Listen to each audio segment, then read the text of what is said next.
Ya, ini kan bukan objek penelitian, kan sudah menghina saya sehina-hinanya, sudah menuduh ijazah itu ijazah palsu, sudah merendahkan saya serendah-rendahnya. Ya nanti dibuktikan lewat proses hukum, nanti akan kita lihat di proses di pengadilan seperti apa. Sahabat, Jokowi marah besar.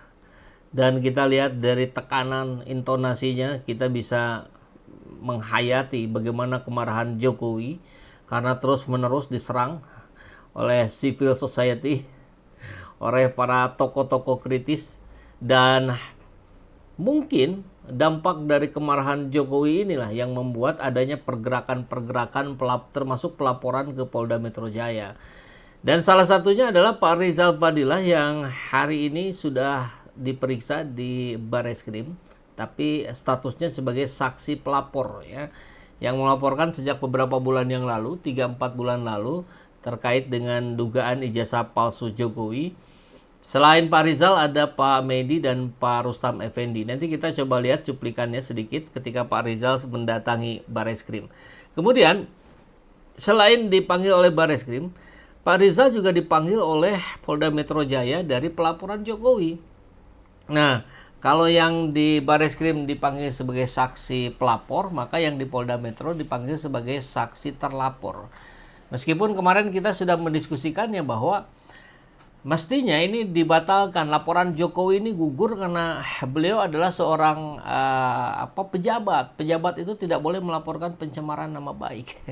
Nah, tapi tidak apa-apa, kita akan coba lihat dulu bagaimana pembahasan ini terkait dengan analisa seorang Rocky Gerung yang mengatakan ya mungkin saja Jokowi menang, tapi secara moral kalah telak. Oke, kita langsung lihat. Ini detik-detik Pak Jokowi pulang dari Jakarta ya. Langsung ditanya oleh wartawan. Ibu Iriana masuk ke rumah. Sehat, Pak. Pak Jokowi. Welcome back to Solo, Bapak. Datang di kota Solo, Pak. Oleh-olehnya dari Pak terkait tanggapan ijazah itu kan dinilai mengkriminalisasi pengamat. Peneliti, Pak. Peneliti. Pelaporan Bapak dinilai. Apa Pak tanggapannya? Ya, ini kan bukan objek penelitian, kan sudah menghina saya sehina-hinanya, sudah menuduh ijazah itu ijazah palsu, sudah merendahkan saya serendah-rendahnya. Ya nanti dibuktikan lewat proses hukum, nanti akan kita lihat di proses di pengadilan seperti apa. Artinya kalau untuk pelaporan itu bisa untuk peringatan ke pihak lain gitu nggak Pak yang melakukan yang sama? Nanti akan menjadi pembelajaran kita semuanya. Dan menurut saya hari ini dalam tantangan global yang sangat berat, yang diperlukan negara kita adalah sekarang ini kompak, saling berangkulan, menjaga persatuan kesatuan, terutama elit-elit dan seluruh masyarakat, agar tantangan berat yang dihadapi semua negara yang kita hadapi itu bisa kita selesaikan. Bukan hal yang mudah sekarang ini.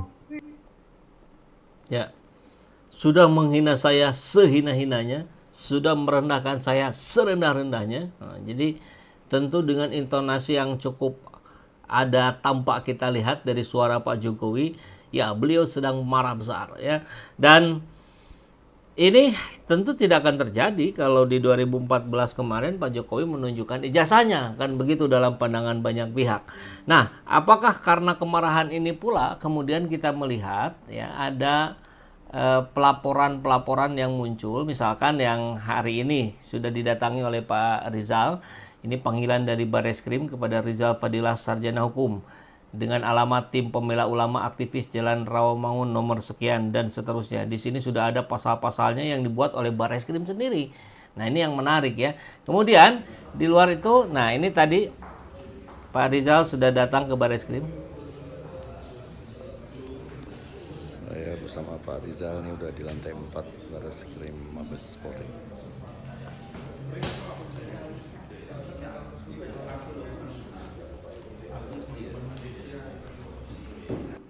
Ya, ini suasana di Barreskrim. Tadi ini video kiriman dari Pak Agus yang membersamai Pak Rizal.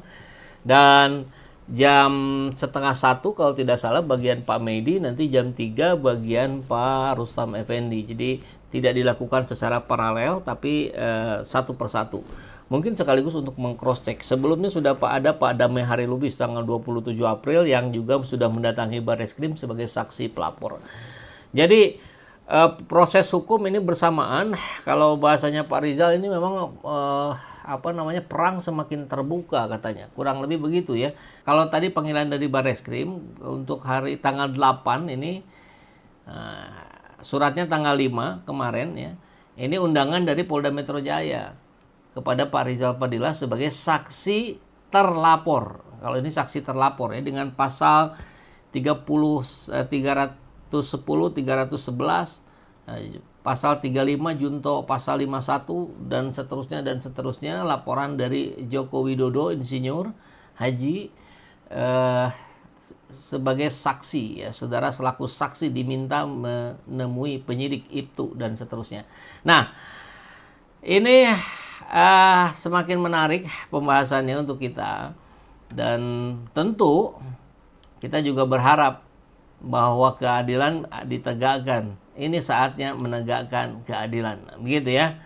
Jadi yang menarik juga tulisan Pak Rocky Gerung yang mengatakan mungkin saja Jokowi ini menang secara hukum, tapi dia akan tetap kalah secara moral, kalah telak. Jadi mari kita bahas, kita coba analisa ya. Warisan etika kepemimpinan Joko Widodo dalam pusaran ijazah ini. Ya, meski mungkin menang telak secara hukum, Jokowi tetap tidak akan bisa menghindari hukuman moral dari publik. Sebab dalam demokrasi, kepercayaan adalah mata uang utama kepemimpinan. Dan sekali diragukan, nilainya tak akan pernah kembali utuh. Dan pengamat Rocky Gerung menyebutnya sebagai kegagalan dalam etika kepemimpinan. Ini bukan lagi soal hukum, ini soal etika. Jokowi terlalu lama menyimpan kebenaran kalau benar atau versi kebenarannya soal ijazah. Mengapa isu ijazah ini tidak selesai dari dulu? Jika benar ijazah itu otentik, valid, sah dari UGM, maka pertanyaan publik sebenarnya sederhana. Mengapa tidak dibuka dari awal? Kenapa tidak direspon sejak 2014 saat isu ini muncul?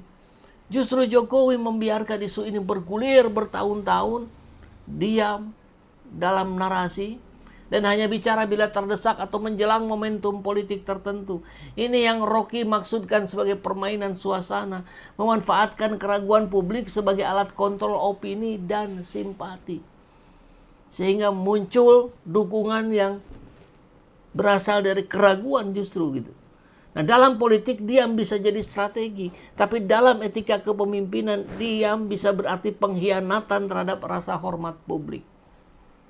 Maka demokrasi memang tidak takut pertanyaan. Rocky mengingatkan, rakyat dalam demokrasi punya hak untuk bertanya. Dan kepemimpinan yang baik tidak lari dari pertanyaan. Apalagi membalas dengan pelaporan pidana setelah lengser. Mengapa justru setelah tak menjabat Jokowi menggunakan pendekatan hukum? Bukankah selama menjabat ia punya perangkat negara untuk membuktikan kebenarannya secara terbuka? Jika ia menunggu lengser untuk menyerang balik, itu justru memperlihatkan dua hal. Bahwa selama ini, isu ini tidak dianggap penting. Padahal menyangkut kredibilitas dasar. Bahwa kekuasaan digunakan untuk membungkam, bukan untuk menjawab. Nah, kemenangan hukum sebetulnya bukan pembenaran etik. Ini misal saja Jokowi menang gugatan terhadap para pengkritik ijazahnya. Tetap saja publik mencatat bahwa ia lambat merespon keraguan fundamental.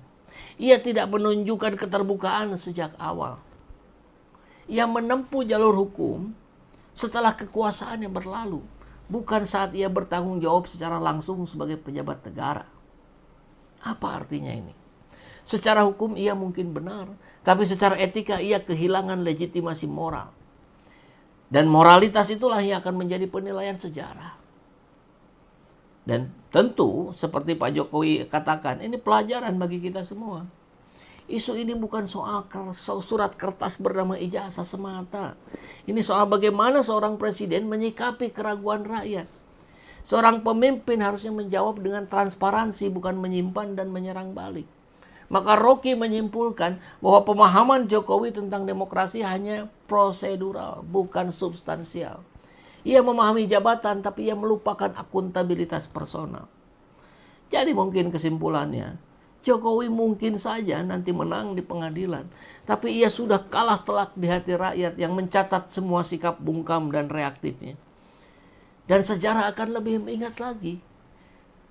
Karena dalam demokrasi, bukti hukum bisa dibantah, tapi luka etika sulit disembuhkan.